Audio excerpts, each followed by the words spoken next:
Well, this is going to be a little introduction to electricity. Hopefully by now you know a little bit about what electricity is at the atomic level, and movement of electrons and all that. But what I want to focus on for this video is a couple things. First, the difference between conductors and insulators. As you know, conductors, they allow electrons to flow easily between atoms. But insulators do not. It's pretty difficult for electrons to flow between atoms, so that's the main difference there. Some examples of conductors are things that are metal, such as silver, copper, gold, aluminum. Anything you can think of that's made of those materials is typically going to be a good conductor of electricity and heat. Insulators, though, things like mica, glass, quartz, rubber, plastic, wood, anything that's not metal usually, but I mean, you kind of can think of it also. Usually if it's an insulator for heat, it's not going to be a very good conductor of electricity. In other words, if it's a heat insulator like an oven mitt or something, that will be a pretty decent insulator for electricity. In this little picture here, you could see a couple of things. Looking at that, can you identify some conductors and some insulators? Here we have a little bit of a wire right here. We have some needle nose pliers with some red handles. So looking at it, the wire is actually exposed here over these four little prongs sticking out. Maybe only three. That might be a little bit of paper right there. But if you said that these are the conductors, then things that are metal, you are correct. Things that are insulators are going to be anything plasticky or rubbery, such as the handles, the outer layer of the wires, stuff like that. Basically, the insulators keep the electricity flowing where we want them to. So this is the meat and potatoes of this particular slide show or this particular video. It's all about what an electrical circuit is, and the three things you need to know when it comes to an electrical circuit. First of all, the properties of an electrical circuit include these three things. You've probably heard of these before. We mentioned them in class, and I know that you've heard of at least voltage and current and probably resistance before. But something you need to know, voltage, or with just usually symbolized with a capital V, is measured in volts. Okay, you've heard it before: 9-volt battery, 6-volt battery, 12-volt battery, 120 volts, 110 volts coming out of the outlet. The symbol for that is also V, so that's nice and easy, I suppose, or maybe it's confusing, I don't know. Current is symbolized with a capital I, and that is measured in amps or amperes, and it is nicely symbolized, or the unit is symbolized with a capital A for amps. Okay, so V for volts, A for amps. Resistance is symbolized with a capital R, and that is going to be the thing that's going to slow down electricity. And we don't usually symbolize it with a big looking zero thing that looks like a zero. So we use this little Greek letter called an omega, and that is the symbol for ohms. So let's take a look at these things really quick. This little diagram here shows us current. If you think of current as the flow of electrical charge, okay, so if you look at this, we're using the analogy of some water in a big tank. There's some pressure built up, and basically electricity or water is going to flow in this direction when the switch or the faucet is turned on. Okay, so when we talk about current, we could talk about the current or the flow of water, but of course we are talking about the flow of electricity in this class. So think about this: when the faucet or the switch is turned on, is there any flow or current? And the answer is, of course, no. Okay, when it's turned off, there is no flow. I might have said on a little bit ago, but if you read what it says, if it's off, there's no flow. But if it's turned on, well, then of course there's a flow. That's the whole point. So it's like if you turn on and off an electrical switch in your house to turn on the electricity, turn on the lights. All you're doing is turning off and on the flow of electricity to those lights or whatever you're turning on and off. Okay, so if you actually have a circuit here, and you have a current going through it, with the switch turned off, you are stopping the flow of electricity. There is no flow of electrons in the circuit when it's off. But when it's on, there is a flow of electricity, or flow of electrons moving around.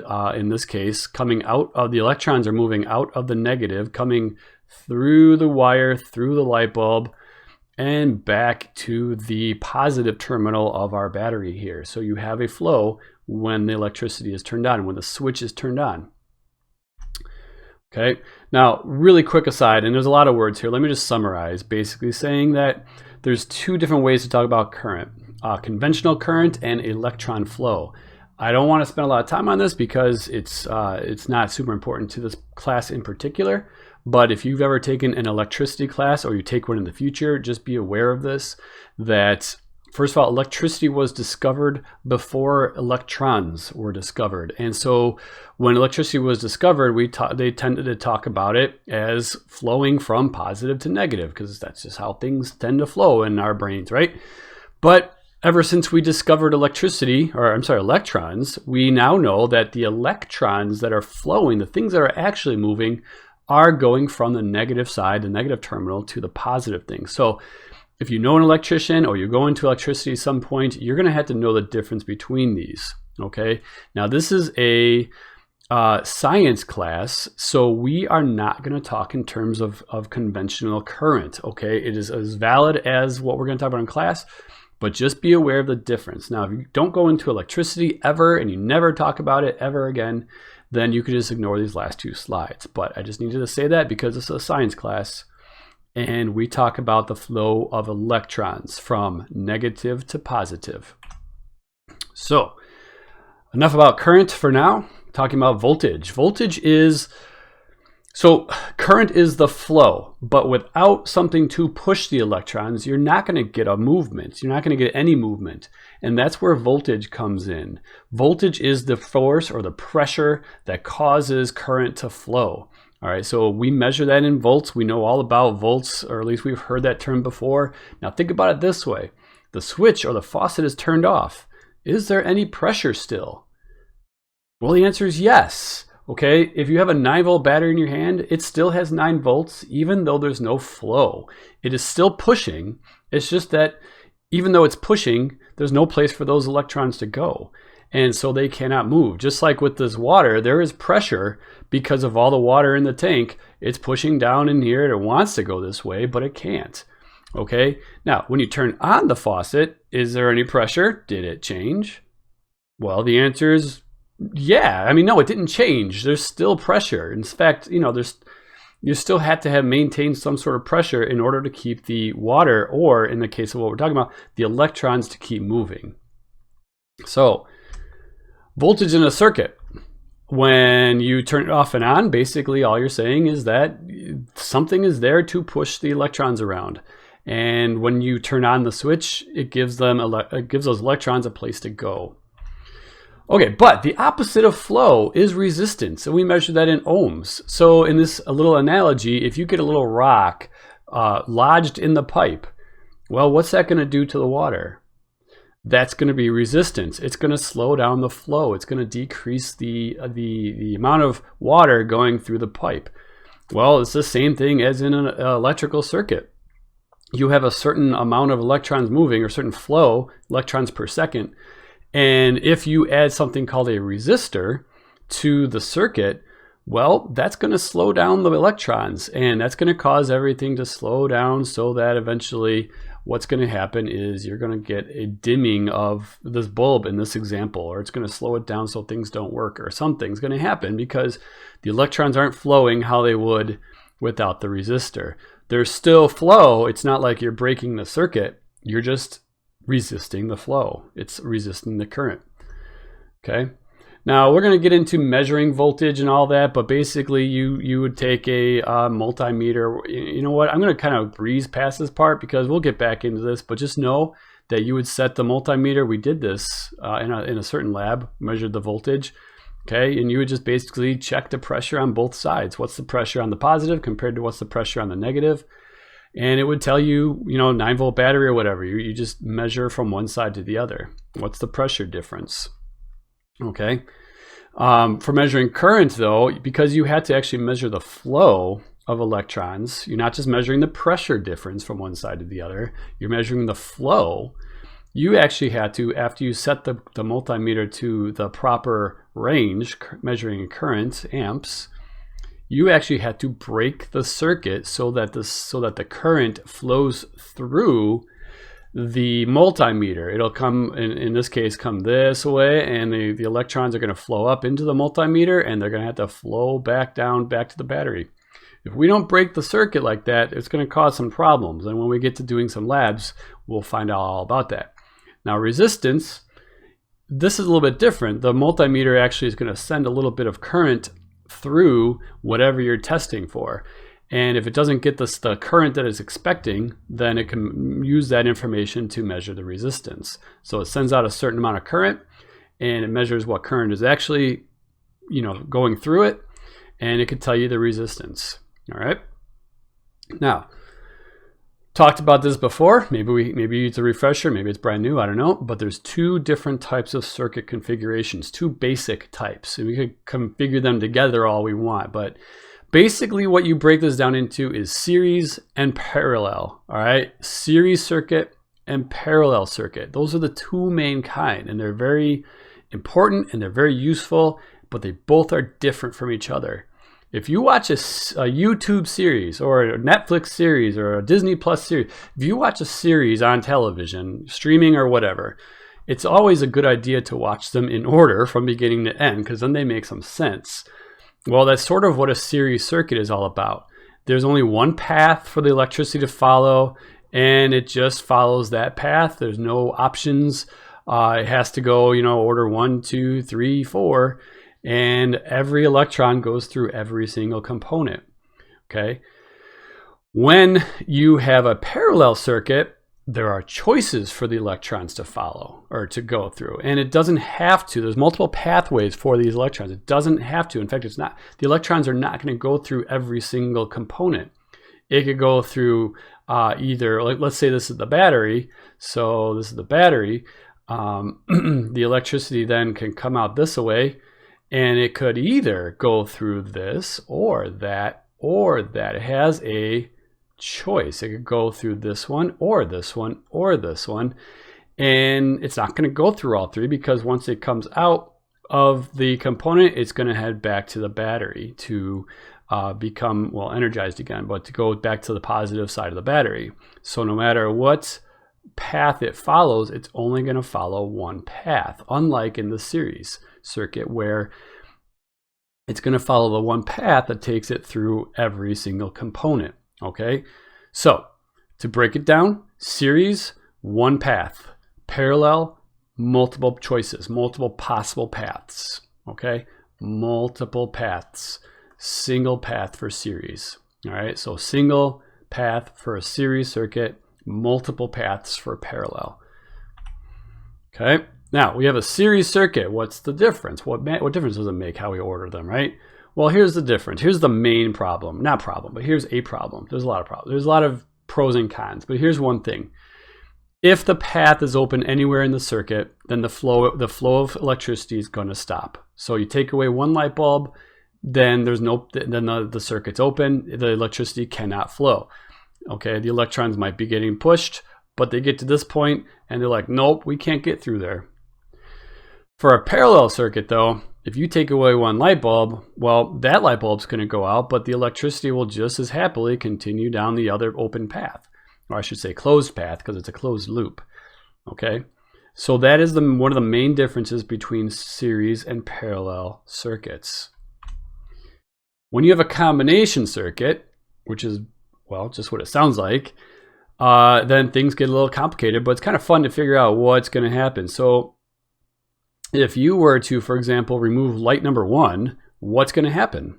Well, electricity could go through, but it can't get past it would basically make all the light bulbs go out. What if light 2 was out?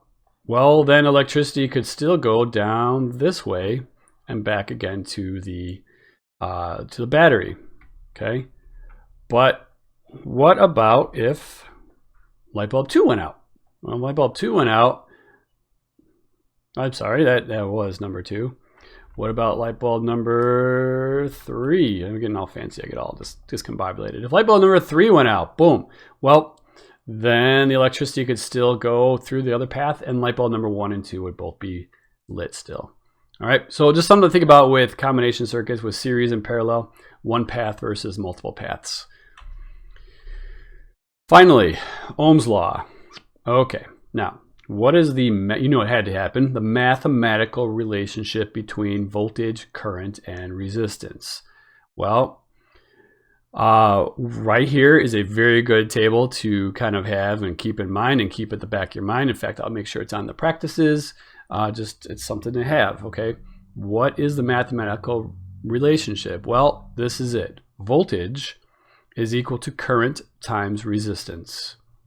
And if you rearrange that equation, then you get current is equal to voltage divided by resistance. And all I did is just algebra. You just divide both sides by R. Okay, but what if you want the other way? What if you want to solve for resistance? Well, then you divide both sides by I, and resistance is voltage divided by current. So, an example here, not an example, but one easy way to think of this and to deal with this is to rearrange those into this sort of triangle shape here, where you have voltage on, why voltage on top? Because look at voltage is on top of these two equations right here.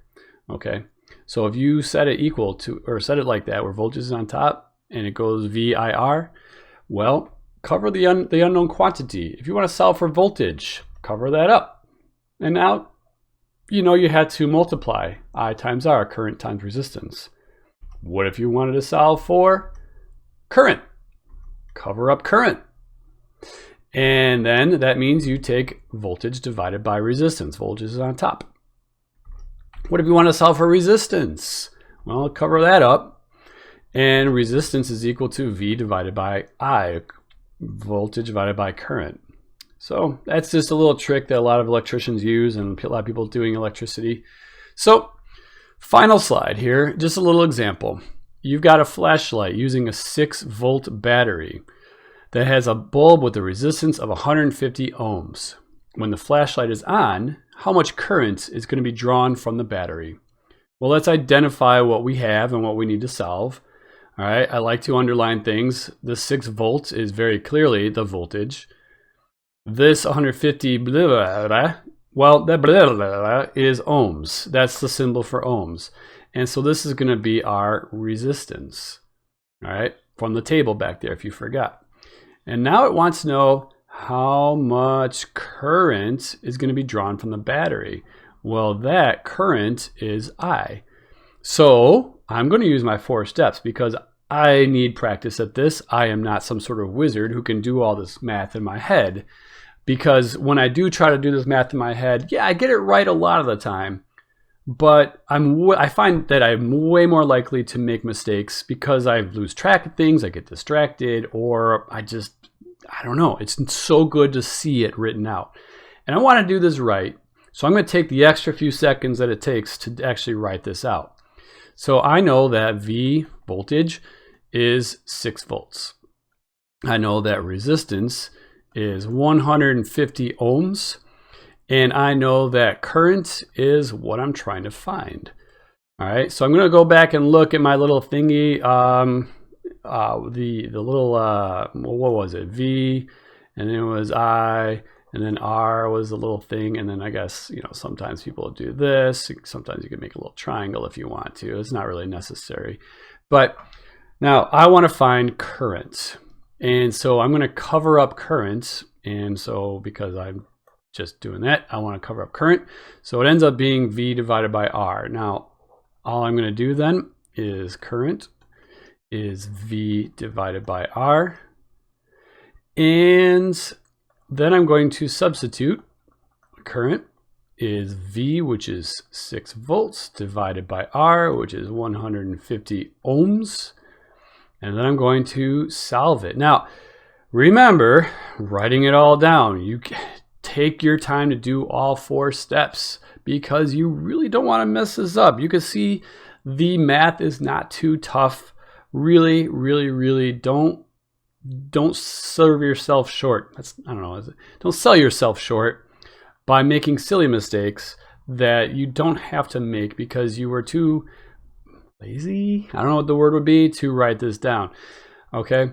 So write it down, and if you remember, the unit for current is amps, so that is basically how you do it. Okay, So now I've got some practice for you, or you should find some practice. But try a few of these, make sure you can get it. Try solving for current, try solving for voltage, try solving for resistance, and you will do fine with this.